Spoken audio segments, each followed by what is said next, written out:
Assalamualaikum warahmatullahi taala wabarakatuh. Tuan-tuan, puan-puan, muslimin, muslimat yang dirahmati Allah, insya-Allah pada petang ini kita menyambung lagi kita punya kuliah sirah Rasul kita yang kita buat sepanjang bulan Ramadan. Hari ini merupakan hari yang kedua. Semalam kita dah pi kepada sirah penciptaan Nabi Adam alaihissalam serta beberapa cerita konflik yang berlaku sepanjang penciptaan baginda Nabi. Hari ini insya-Allah kita sambung kepada Nabi yang kedua yang diberi nama Idris ataupun nama dia di dalam Bible disebut sebagai Ukhnukh. Nama penuh dia Ukhnukh bin Yarid bin Mihlail bin Qin'an bin Inos bin Shis bin Adam nama dia. Ya, ataupun kita kenali sebagai Idris. Idris ini sempena darasa yadrisu madrasah. Darasa ni maknanya belajar. Nah, maka Idris ni sempena darasa kerana Nabi Idris alaihissalam seorang intelektual yang hebat. Dia seorang ilmuwan yang level dia profesor diraja. Dalam tamadun dulu dia digelar sebagai seorang Hermes. Hermes ni kalau zaman sekarang, nisbah zaman sekarang kira profesor lah. Tetapi sebelum kita nak bicara tentang Nabi Idris, sejarah ni nampak lompang kalau kita terus lompat kepada Nabi Idris. Sebab Nabi Idris ni dia keturunan ketujuh kepada Nabi Adam. Maka untuk nak bagi nampak kita punya sejarah ni, dia pi satu line lagu tu tuan-tuan. Kita sambung kisah Nabi Adam kemarin. Nah, maka selepas Nabi Adam diturunkan ke dunia, kita ringkaskan cerita dapat dua orang anak tu lah. Kembang dua-dua tu. Qabil dengan kembang dia, Habil dengan kembang dia. Kemudian ada konflik yang mana kata Qabil, kalau syariat zaman tu Qabil perlu dinikahkan dengan kembang Habil dan Habil perlu dinikahkan dengan kembang Qabil. Qabil ni perempuan yang kembang keluar dengan dia ni sega. Maka dia nak menikah dengan yang keluar sama dengan dia ni. Maka dia tak, Tuhan tak bagilah, Tuhan suruh syariat zaman tu kena menikah berselang. Dia ringkas cerita, maka dia tak puas hati. Maka dia pi ugut nak bunuh adik dia Habil ni. Habil kata apa? Dalam Quran Allah rakam, la in basat sa ilayya yadaka litaqtulani ma ana bibasitin yadiya ilaika liaqtulak. Kalau hang angkat tangan hang nak bunuh aku tak akan angkat tanganku balik nak bunuh hang. Inni akhafallaha rabbul alamin, kata Habil. Ringkas cerita, dia bunuhlah Habil tu. Ni ringkasan tuan. Qabil bunuhlah Habil tu. Maka selepas Qabil bunuh Habil, Habil ni dia satu anak Nabi Adam yang baik, yang cukup rapat dengan Nabi Adam. Maka Nabi Adam bersedih. Bila Nabi Adam bersedih, Allah datangkan seorang anak yang baru. Dapat seorang lagi adik nama Shis. Shis ni makna dia hadiah.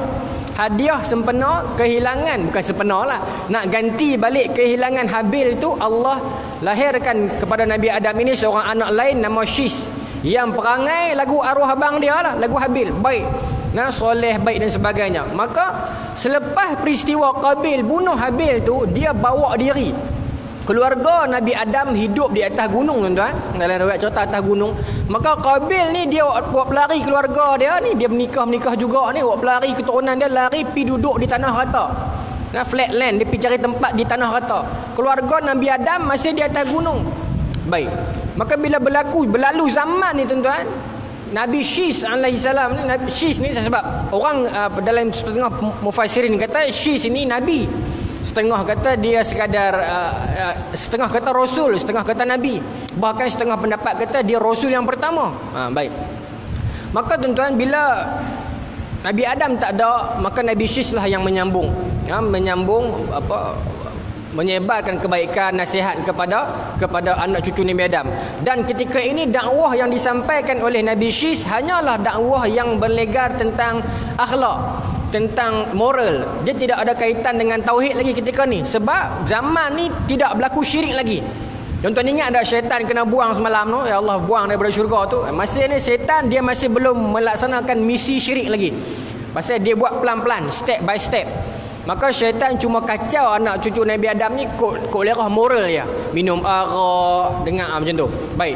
Maka tuan-tuan, konflik dia bermula bila syaitan kata ini dah tiba masanya. Bila Nabi Adam dah tak ada, syaitan kata now is the time. Maka apa syaitan buat? Syaitan pi dekat perkampungan anak cucu Qabil. Tuan-tuan ingat, anak cucu Qabil duduk dekat tanah rata, anak cucu Shis dan anak cucu Nabi Adam yang beriman duduk atas gunung.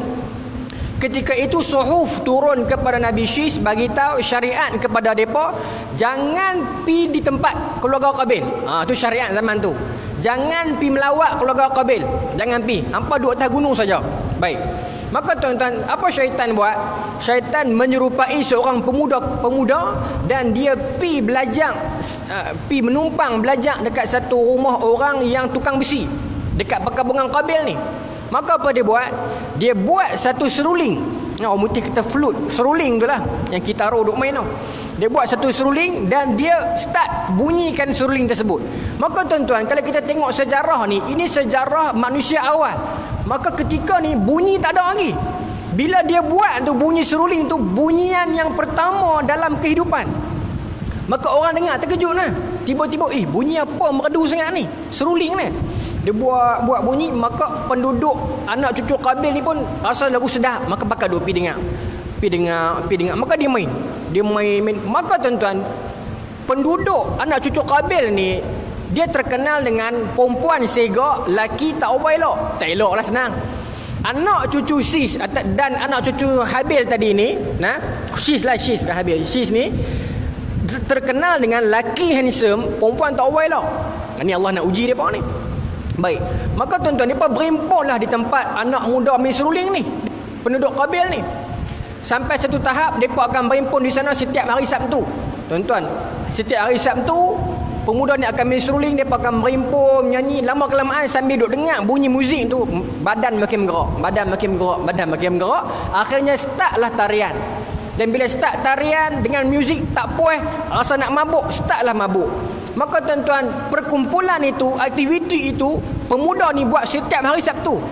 Allahu Akbar, Allah punya kuasa tuan-tuan. Benda itu bermula zaman Qabil sampai sekarang ada Saturday Night Live, tuan-tuan. Sampai sekarang malam minggu, tuan, Allah Ta'ala buat. Baik. Maka apa yang berlaku? Syaitan sekali lagi dia menyamak dia seorang pemuda, dia melintasi gunung kawasan anak-anak Nabi Syis. Maka ketika ini apa syaitan buat? Dia tak hasut anak cucu Syis macam mana dia buat kat Nabi Adam. Tapi ketika ini apa syaitan buat? Dia timbulkan persoalan, inquiry. Syaitan cuma tanya dalam bentuk pemuda ni lah. Dia tanya anak-anak muda, anak cucu Syis ni, tanya, pasal apa Tuhan tak bagi hampa turun pi kampung sebelah? Nampak? Dia tanya persoalan. Dia tak kata jomlah pi kampung sebelah. Dia tak kata begitu. Dia kata pasal apa Tuhan tak bagi hampa turun pi kampung sebelah?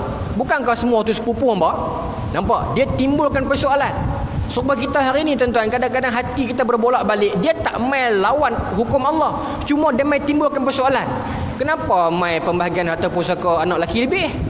Kenapa semayang lelaki depan, perempuan belakang? Dia nak main timbul persoalan lagu tu. Ini khutuwati syaitan. Dia jejak langkah syaitan. Syaitan tak tarik terus, dia tarik sikit-sikit. Sebab tu dalam ayat ni, dalam cerita ni turun ayat cerita kata dalam tafsir pada ayat, ya ayyuhallazina amanu la tattabi'u khutuwati syaitan. Wahai orang beriman, jangan kamu ikut jejak langkah syaitan. Allah sebut khutuwati syaitan. Allah tak kata jangan ikut syaitan terus. Jejak langkah. Makna dia apa? Syaitan dia pergi step by step.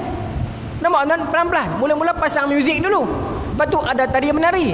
Lepas tu ada minum arak. Kemudian dia kacau pula anak cucu Syis ni. Tanya pula, pasal apa tak boleh melawat sepupu hampa bukan orang lain?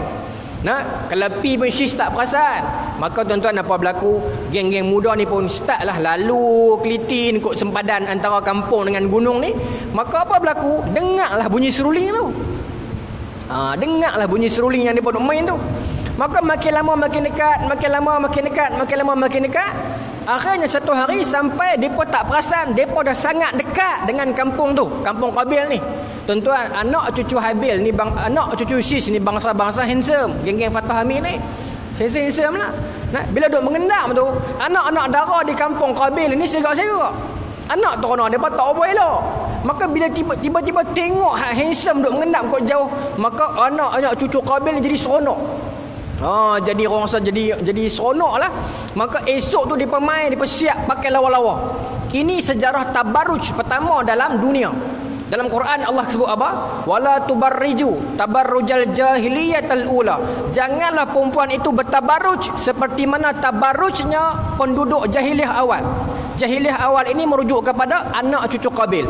Apa makna tabarruj? Dia pakai tapi dia menayangkan kecantikan dia. Even kadang dia tutup aurat tapi dia menyelahkan kecantikan dia, maka itu tabarruj, menarik perhatian. Maka anak cucu Qabil buat benda ni. Sebab apa? Nak tarik perhatian anak-anak muda, anak cucu Syis. Maka lama-kelamaan geng-geng pemuda ni, beliau 4B kampung Nabi Syis ni pun balik ke atas gunung, bagi tahu kat kawan-kawan dia, adik-beradik semua, jomlah turun. Perempuan belah sana sigak-sigak orang tak tahu. Nah, rugi lah. Anak-anak turun depa bukan elok. Kita pi boleh kat kita lah. Maka tuan-tuan depa bakat turun lah geng-geng muda ni. Bila waktu malam sunyi, malam Minggu Sabtu depa turun lebih. Nabi Syis tak tahu. Turun pi.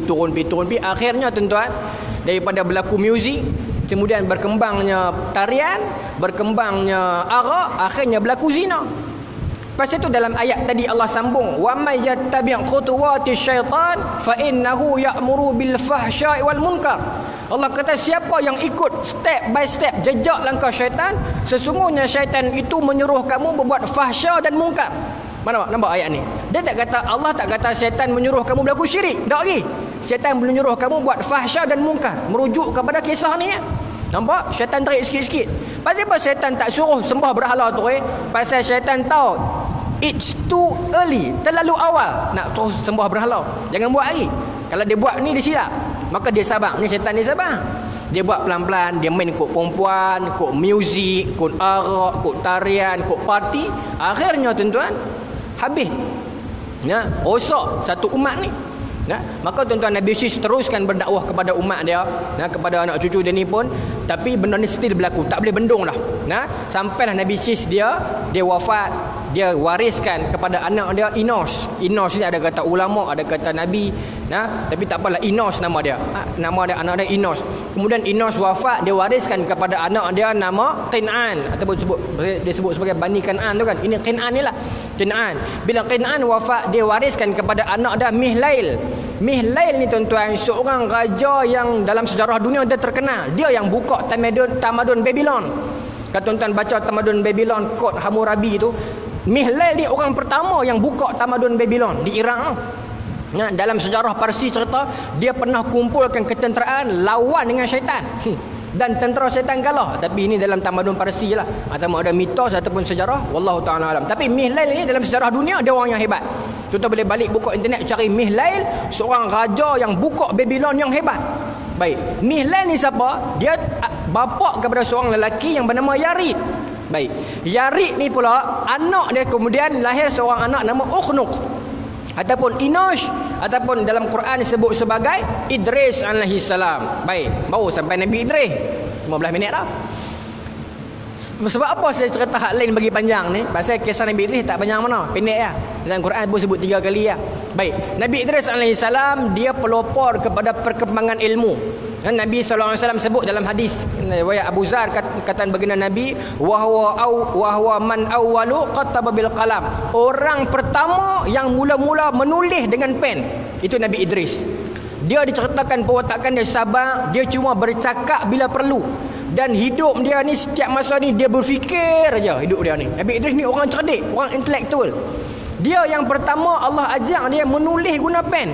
Maknanya sistem perkataan, sistem ayat dia yang mula dulu. Sebab apa? Kalau kita patah balik zaman Nabi Adam, sistem terminologi, nama kenal satu-satu benda.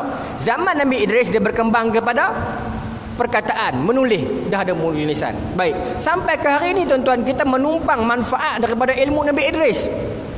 Khususnya orang-orang yang berada dalam bidang teknologi, orang-orang bidang matematik, orang-orang bidang IT.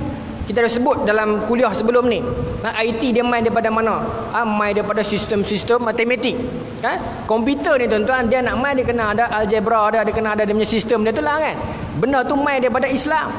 Dalam dunia matematik ataupun dunia engineering ada satu Bible, ada satu kitab induk. Nama kitab tu The Element. Yang cikgu-cikgu matematik ataupun engineer dia tahulah The Element. Di elemen ini diguna sampai sekarang tuan-tuan. Orang engineer kena kenal kitab ni. Macam saya bidang kaunseling, kami pakai satu buku nama Qori. Orang kaunseling dia kena kenal buku ni. Kalau orang dalam bidang hadis dia mesti kena kenal Sahih Bukhari, katalah macam tu kan. Baik. Orang engineering dia mesti kenal buku The Element. Ni mesti memang belajar. Cuma dia tak ambil semua, dia ambil sikitnya. Baik. The Element ini dia dicedok daripada kitab zaman Abbasiyah dulu ni, kitab Al-Anasir. Dan bila orang kaji Al-Anasir, rupanya Al-Anasir ini cuma translated daripada satu kitab lama kuno, nama kitab ni Ostokos. penulis kitab Ostokos ni tuan-tuan, nama dia Pythagoras. Bukan Pythagoras, nama dia Euclid. Bila orang tanya Euclid ni nama ni tuan-tuan tak payah hafal lah, cuma saya nak beritahu sekali lagi dia nak pergi ke mana ni, matematik ni. Bila orang tanya Euclid ni, macam mana hang boleh tulis satu kitab yang cukup power ni?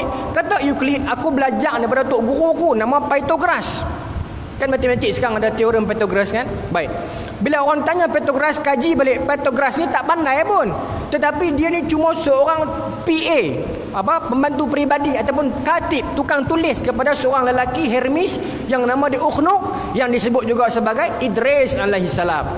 Maka tuan-tuan, Nabi Idris alaihissalam pelopor kepada perkembangan number wujud zaman Nabi Idris.